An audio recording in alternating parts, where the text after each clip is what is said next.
रामदास अठावले, एक एक करके ये सभी चर्चित चेहरे यहां पधार रहे हैं।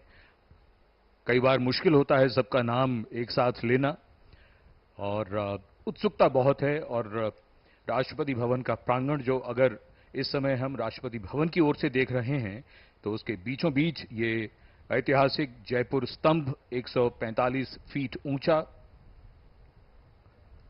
यहां मेहमानों का लगातार आगमन हो रहा है। कुछ ही देर में यहां, जैसा हमारे साथियों ने बताया, विदेशी मेहमान जो राजनेता हैं वो भी पधारने वाले हैं।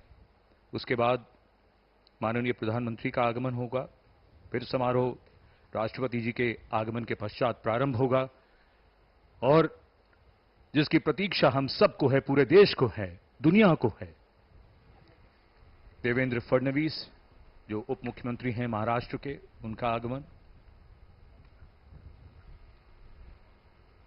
भारत में लोकतंत्र की एक प्राचीन और अखंड संस्कृति रही है, या यूं कहें कि भारत वैश्विक लोकतंत्र का स्तंभ रहा है।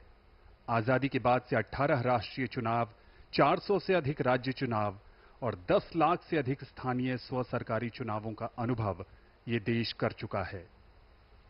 हम दुनिया में एकमात्र राष्ट्र हैं जिसने हर वयस्क नागरिक को स्वतंत्रता के बाद पहले दिन से ही मतदान का अधिकार दिया है। ये विहंगम नजारा आप जो देख रहे हैं, ये राष्ट्रपति भवन के ठीक सामने लगभग 10,000 लोग इस ऐतिहासिक समारोह का साक्षी बन रहे हैं, और शंकराचार्य का भी यहां पर आगमन होता हुआ। भारत हमेशा से ही जहां संविधान के तौर पर धर्मनिरपेक्ष राष्ट्र रहा है, वहां अपने आध्यात्मिक गुरुओं के प्रति कृतज्ञता का भाव और यहां पर लोगों में उत्साह है, जोश है। वो नए भारत के नई तस्वीर गढ़ने में अपना योगदान देना चाहते हैं। इस समय शंकराचार्य का, रामभद्राचार्य का आगमन।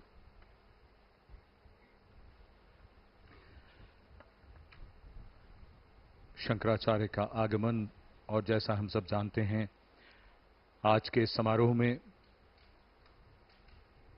धार्मिक नेताओं, संतों की भी गरिमामयी उपस्थिति है।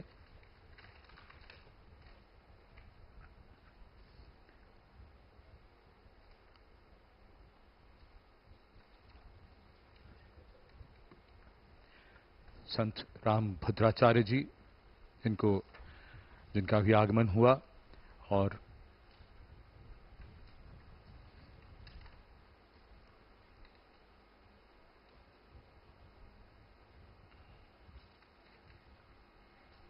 श्री आरिफ मोहम्मद खान राज्यपाल,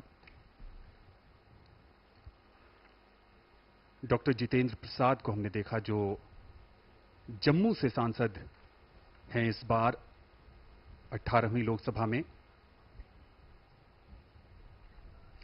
प्रोटोकॉल के हिसाब से अब मुख्यमंत्रियों और राज्यपालों का आगमन हो रहा है, और ये बहुत ही विशिष्ट स्थान, राष्ट्रपति भवन का प्रांगण,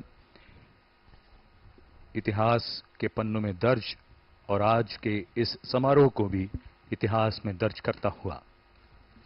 The swearing-in ceremony of the Prime Minister of India is akin to a vibrant bouquet, rich in diversity and unity.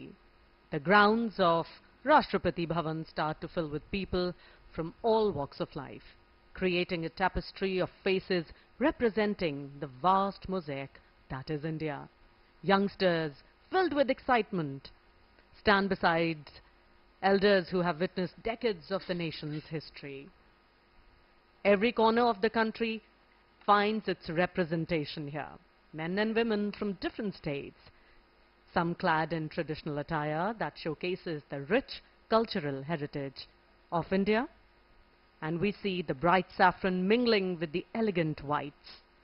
This scene is a microcosm of India's pluralism, a beautiful blend of its numerous languages, dialects and traditions. बिल्कुल सही कहा प्रिया। राष्ट्रपति भवन की भव्यता को तो देखो। राष्ट्रपति भवन, जो कि भारत के राष्ट्रपति का आवास और कार्यालय है, आज पुनः ऐतिहासिक क्षण का साक्षी होने जा रहा है। ये राष्ट्रपति भवन दुनिया भर में अपनी तरह की सबसे भव्य और शानदार इमारतों में से एक है।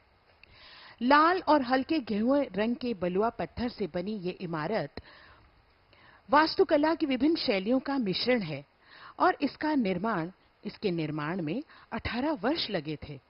इस भवन को